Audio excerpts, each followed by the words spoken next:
तिकडे जळगावमध्ये नवरात्रोत्सवाची तयारी पाहायला मिळते। देवीची मूर्ती खरेदी करण्यासाठी लगबग देखील बाजारपेठांमध्ये पाहायला मिळते। तर गेल्या वर्षीच्या तुलनेत यंदा मूर्तीच्या दरांमध्ये वाढ झाली आहे। पीओपीच्या मूर्तीच्या दरांमध्ये 30% वाढ झाल्याचं दिसतंय।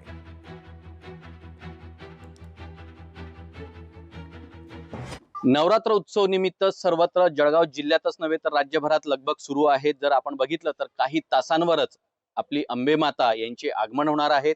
शहरातील मूर्तिकार महाले यांच्याकडे आपण त्यांच्याशी संवाद साधूया। दादा, काय सांगणार, मूर्त्यांची कशी यावर्षी दर वाढलेले आहेत आणि काय कोणत्या पद्धतीने महागाई या ठिकाणी झालेली आहे? अगोदर सगळ्यांना नवरात्र चैतन्याच्या भूमीची हार्दिक शुभेच्छा।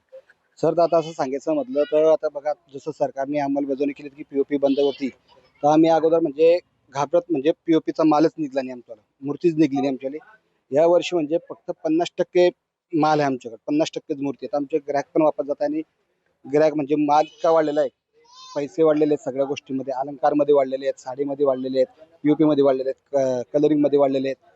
तर ते कसं आहे, ते गिराकाला पण थोडं जड जाते सर। त्या हिशोबाने जर सरासरी जर काढली आपण, ते 30 ते 35% महागाई झालेली आहे। अच्छा, जर बघितलं तर गेल्या वर्षीच्या तुलनेमध्ये या वर्षी 50%च माल फक्त मूर्तिकारांनी मूर्ती बनवताना तयार केलेला आहे। एवढंच नाही तर काही गोष्टींचे म्हणजे रंगकाम असेल, कपडा काम असेल, साडी काम असेल, यामध्ये देखील दर वाढल्याने मूर्तीच्या भावात जवळपास 30 ते 35% दरवाढ झाल्याचं मूर्तिकारांनी या ठिकाणी सांगितलं आहे।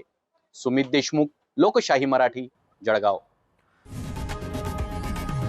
लोकशाही मराठी, ऐका, पहा, जागरूक रहा।